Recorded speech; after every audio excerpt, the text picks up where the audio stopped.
Eu já estou sentindo a presença do Espírito Santo neste lugar. Eu tenho certeza que você deve estar sentindo o fogo de Deus aí na tua casa. Então não fique indiferente a isso que está acontecendo aqui neste lugar. O Espírito Santo está derramando sobre nossas vidas algo poderoso que vem do céu. E nós clamamos: Senhor, não negue aos teus ministros o teu fogo. Nós clamamos pelo teu fogo, nós clamamos pelo teu fogo. O Espírito Santo vem sobre nós, vem sobre nós. Eu tenho certeza que você já está na tua casa, você está sentindo algo poderoso da parte de Deus. Você que ainda não compartilhou essa live, compartilhe agora, dá tempo ainda de você fazer a tua parte, para que pessoas na tua casa, o grupo de amigos do teu Facebook sejam abençoados, sejam tocados por uma palavra, não que eu vou ministrar, que o Espírito Santo vai trazer para a tua vida. Vai haver cura nessa noite, eu tenho certeza. Deus está curando vidas nessa noite. Deus vai restaurar a tua casa em nome de Jesus. Eu quero trazer uma palavra que encontra-se no livro de Mateus, capítulo 14, verso 22, que diz assim: E logo ordenou Jesus que os seus discípulos entrassem no barco e fossem adiante para o outro lado, enquanto ele despedia a multidão. Sabe, queridos, que nos últimos dias o que eu tenho visto e tenho conversado com algumas pessoas é que o vírus, essa bactéria, isso que está acontecendo com o mundo, tem acionado um plano B dentro de casa, dentro de pessoas, dentro das famílias. E o que nós temos percebido é que algumas pessoas, elas conseguem se conectar ainda mais com Deus em tempos de crise, mas algumas pessoas são abaladas em tempo de crise. Eu tenho visto e tenho conversado com pessoas e temos visto que casamentos têm sido abalados porque o esposo trabalhava durante o dia e ele só vinha à noite, mas agora com essa situação ele acaba ficando durante o dia dentro de casa e eles já não estão preparados, eles já não conseguem ter conversa para o dia inteiro, e casamentos estão sendo abalados, situações estão sendo abaladas, pessoas estão sendo aflitas e atingidas, não com o vírus, a Covid ainda não chegou dentro da sua casa e não vai chegar em nome de Jesus, mas o inimigo, ele tem usado uma brecha, ele tem usado essa situação para que ele possa minar a tua casa. E é nessa noite, como profeta, nós queremos entrar nesse lugar e liberar palavras sobre você, para que você entenda quem você é dentro do Evangelho, para que você entenda o contexto da salvação de Jesus através da sua palavra. Quando nós lemos esse versículo, eu lembro de que quando eu servi o exército, eu estava ali dentro do quartel e por um ano eu fui preparado para a guerra. Nós fomos preparados, todos, eu e meus colegas que entramos naquele ano, nós estávamos sendo treinados para a guerra. Nós íamos para o campo, nós treinávamos tiro, não que nós fôssemos fazer isso, ou que nós fôssemos usar a situação, mas é que no momento em que nós estávamos sendo treinados, o comandante do nosso batalhão sabia que aquela tropa estava pronta ou não. Ele sabia, por causa dos treinamentos, de tudo aquilo que eles viviam, daquilo que nós vivemos, nós sabíamos que estávamos preparados para ir para a guerra ou não.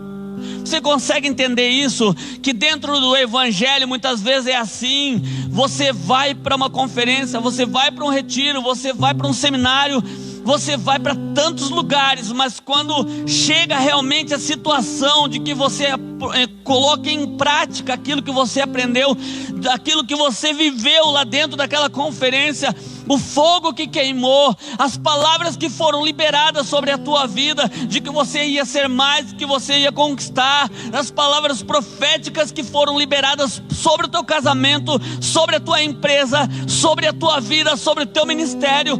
Hoje, por causa de um vírus, tudo isso é colocado em xeque-mate.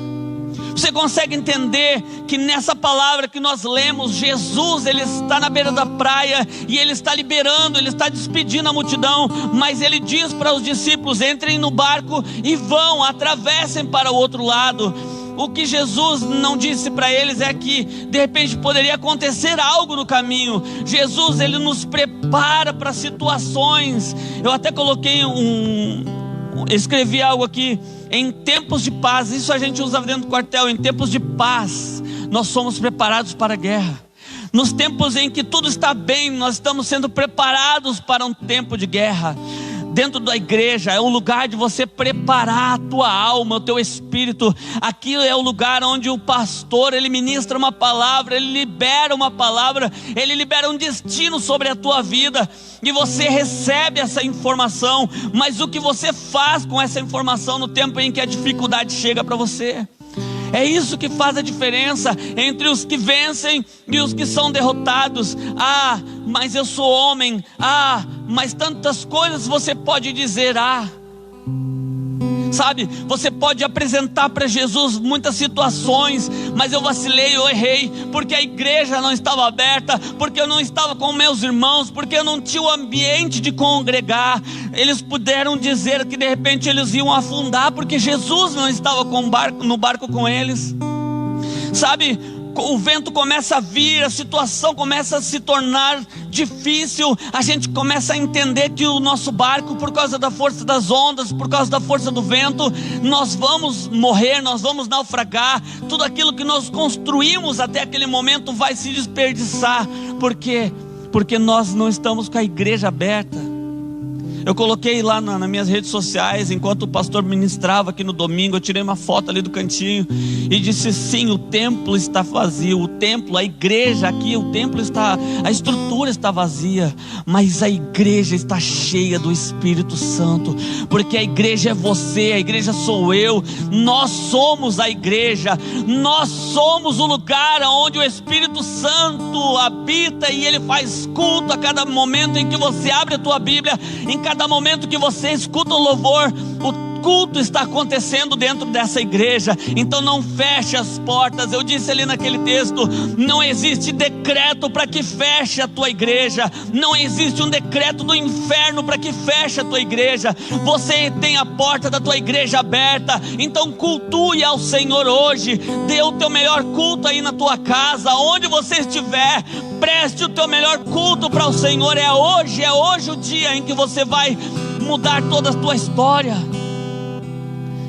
Jesus, ele chega num momento em que os discípulos estão no barco, eles não reconhecem, o medo é tão grande, a aflição é tão grande, a tribulação é tão grande, e eles já não reconhecem no meio de tudo aquilo, eles não conseguem enxergar Jesus, que Jesus está vindo. Jesus está bem despreocupado, ele está andando por cima do mar. Eu imagino Jesus vindo, com as suas mãos para trás, olhando para um lado, olhando para o outro, os discípulos apavorados, tirando água de dentro do barco e imaginando: nós vamos morrer. Foi para isso que Jesus nos deixou vir na frente. Jesus, quando ele está próximo, Pedro olha e diz a palavra que todos eles imaginam que é um fantasma. Eles olham e parece que enxergam uma miragem, parece que no meio da luta, no meio da tribulação, no meio do afronte, daquilo que sai do normal dentro da tua casa, parece que agora você começa a enxergar Jesus como um fantasma.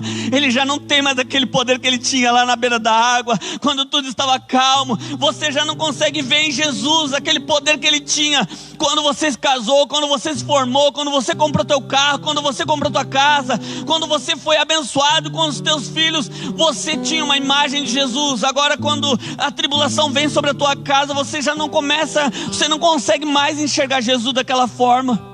Jesus é o mesmo. Em tempos de paz, Jesus é o mesmo. Em tempos de guerra, Jesus é o mesmo. Em tempos de fome, Jesus é o mesmo. Em tempos de abundância, Jesus é o mesmo. Em tempos de saúde, Jesus é o mesmo. Em tempos de tristeza, de falta de saúde, de doença, Jesus é o mesmo. Ele não muda nunca.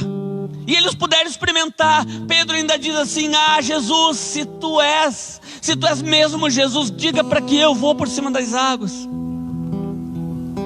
Agora Jesus diz para ele: vem, caminha por cima das águas.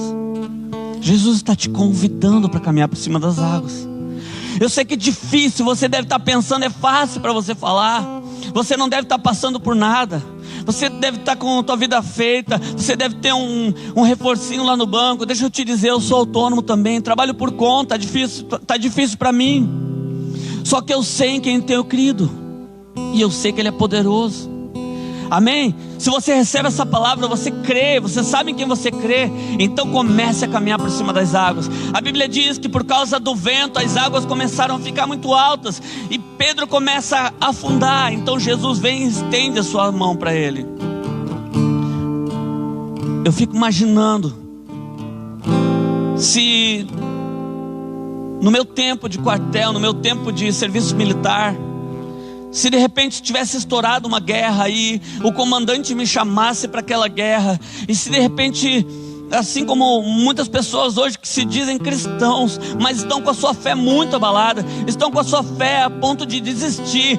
Eu tenho conversado com pessoas e o meu coração tem cortado no meio, porque pessoas estão desistindo da fé, simplesmente porque eles não estão congregando, eles não estão dentro da comunhão. Isso é desculpa, meu irmão, isso é desculpa.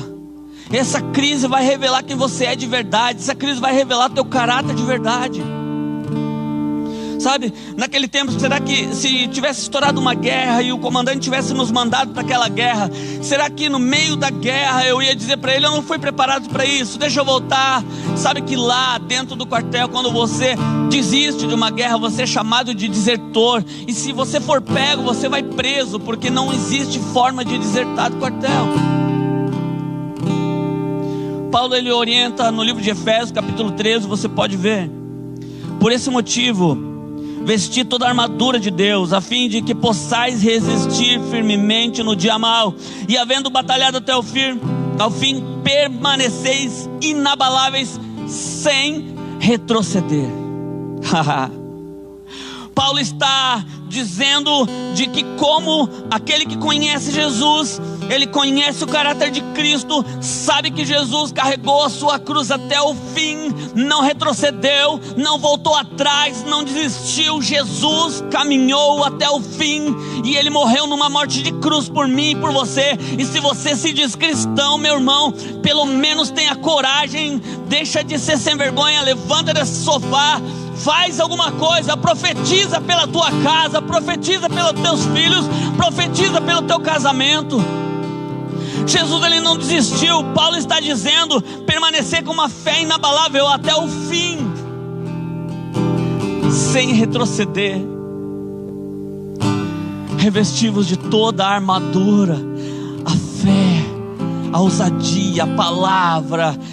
Busca na palavra, busca na Bíblia, busca no Espírito Santo, para que ele revele a palavra para você, para que você não precise esperar a próxima live para falar com Deus, para que você não precise esperar o próximo culto, para que você possa sentir a presença de Deus.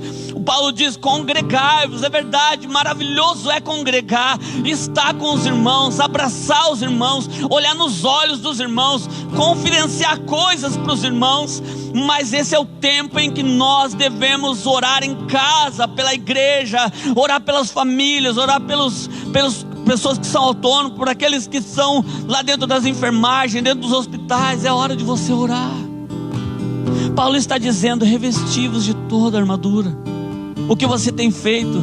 Será que os teus dias têm sido férias, que você está fazendo maratona no Netflix, você está olhando todos os Netflix, todos os seriados que você pode, ou você está tirando um tempinho para ouvir a palavra de Deus, você está colocando cultos ali dentro da tua casa? Será que você está dando um tempo precioso dentro do teu lar, dentro da tua vida, para que Jesus